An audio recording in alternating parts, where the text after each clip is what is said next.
ए कौम तू दे मिल के अगर साथ हमारा, हम लोग बदल सकते हैं हालात का धारा। आज हमारी जो लड़की है उसका कसूर केवल ये है कि वो दलित थी। एक पुलिस अधिकारी पूछता है जाकर उसके घर पे, उसके घर वालों को कहता है कि आप अपनी गलती को स्वीकार कर लीजिए। क्या थी उसकी गलती कि वो दलित के घर में पैदा हुई? क्या थी उसकी गलती कि उसके साथ रेप हुआ?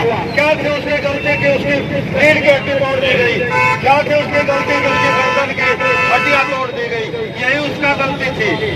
शर्म नहीं आती इस देश के हुक्मरानों को, इस देश के शासकों को। ये इस तरह के हालात हैं इस देश में। और साथियों, आज जो स्थिति है ये किसी दिन इस देश को भयंकर परिणाम मिलने जा रहे हैं इस देश के। यदि यही स्थिति रही तो इस देश के वासियों को, हम सब लोगों को, मुझे आपको इसके भयंकर परिणाम भुगतने को मिलेंगे साथियों। और मैं अपनी बात यही पर समाप्त करता हूँ। जय भीम, जय भीम। अभी मैं डॉक्टर साहब को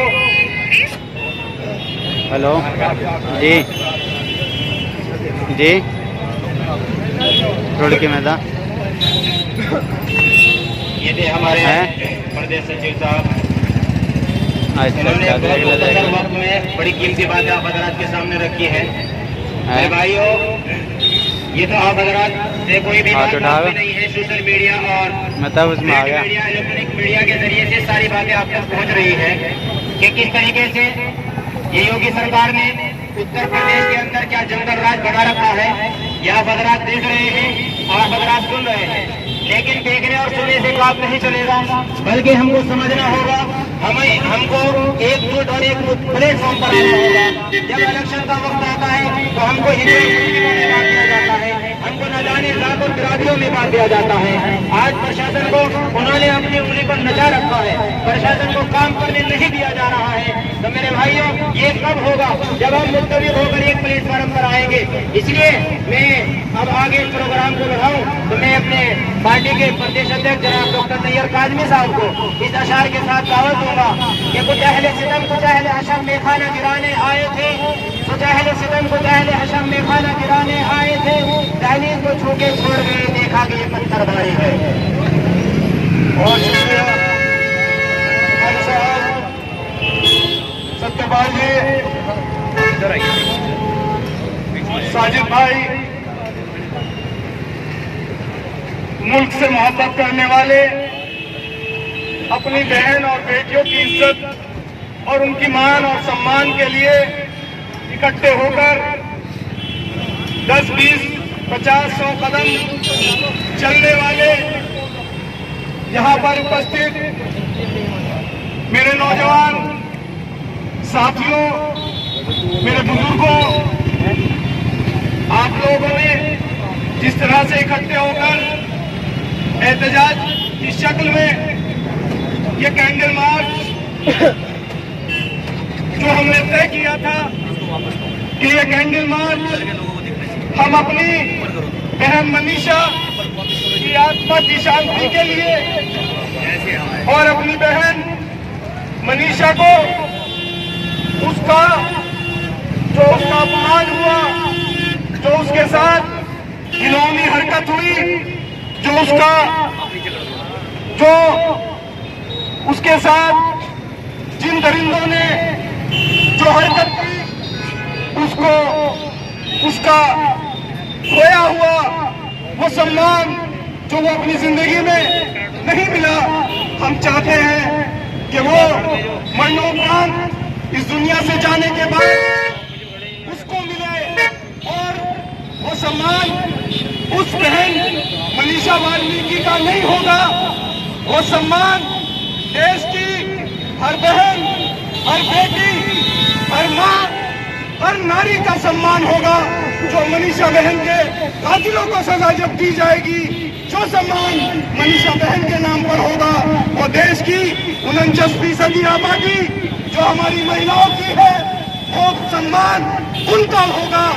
आज उसी को लेकर हम सब लोग यहाँ इकट्ठे हुए और ये कैंडल मार्च की शक्ल में हमने अपना एहतजाज दर्ज कराया और हम यही मांग करते हैं अपने देश की सरकार से, अपने प्रदेश की सरकार से, महामहिम राष्ट्रपति जी से कि संज्ञान लीजिए और संज्ञान लेकर इनके ऊपर जो ये दरिंदे हैं जिन्होंने हमारी बहन के साथ अजमत रेजी की है, उसकी जुबान काटी है, उसकी हड्डी तोड़ी है, उनके उस जुल्म का फास्ट ट्रैक कोर्ट में फैसला आए, मुकदमा चले और जो कॉन्स्टिट्यूशन उसके लिए सजा तय करता है वो उन्हें जल्द से जल्द दी जाए।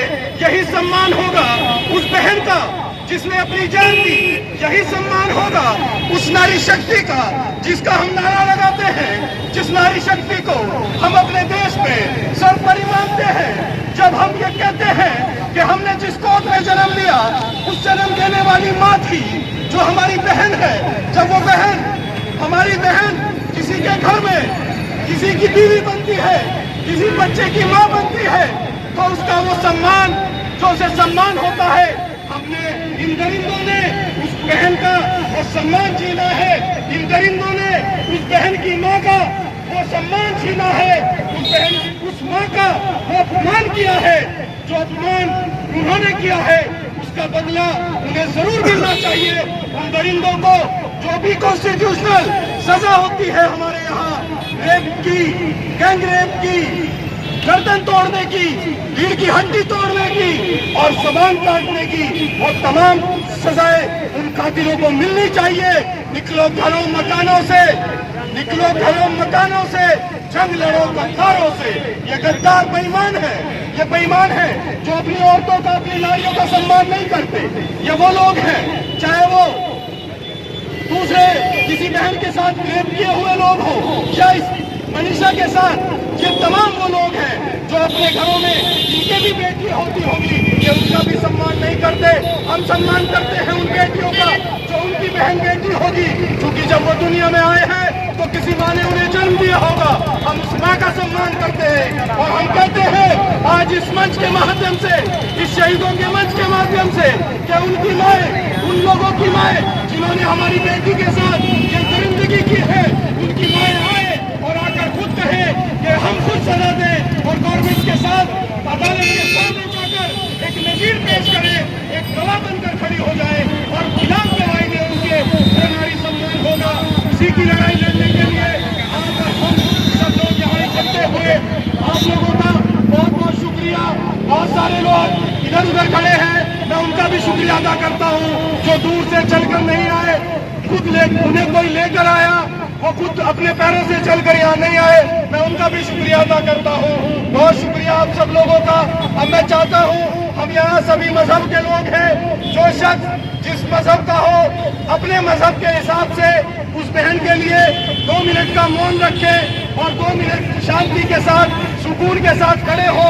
अपने मजहबी एतबार से जिस मजहब के भी आप हो, आप उसकी आत्मा की शांति के लिए, उसके ऊपर हुए जुल्म के लिए अपने खुदा से, अपने अल्लाह से, अपने ईश्वर से, अपने भगवान से, अपने गॉड से, अपने वाहिगुरु से, जिस चीज में आपकी आस्था है, आप 2 मिनट आंखें बंद करके मौन रखेंगे और उसके बाद हम ये मोमबत्ती यहाँ पर चिपकाएंगे और उसके बाद अपने अपने घरों के लिए वापस लौटेंगे।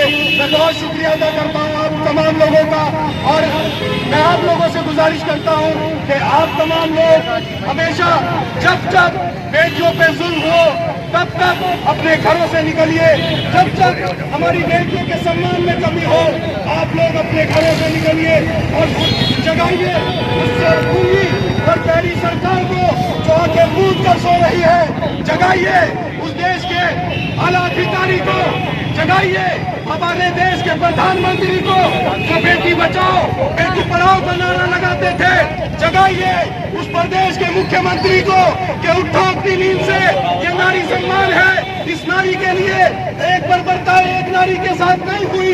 इन 15 दिनों के अंदर 4 केस हुए हैं, 4 केसों में आजमगढ़ में यही हुआ, बुलंदशहर में यही हुआ, अब ये सहारनपुर में कल यही हुआ, ये बलरामपुर में यही हुआ रात। और ये आपके सामने हाथरस का जिसको लेकर हम जहाँ आए हैं, हम सिर्फ अपनी बहन मनीषा के लिए ही नहीं बल्कि हमारी संवेदना, हमारे दिल की जो इच्छा है वो उन तमाम लोगों के साथ है जिनकी हमारी बहनें, जिनके साथ अन्याय हुआ है। हमारी तमाम संवेदनाएं दिल की गहराइयों से हम उनके साथ खड़े हैं।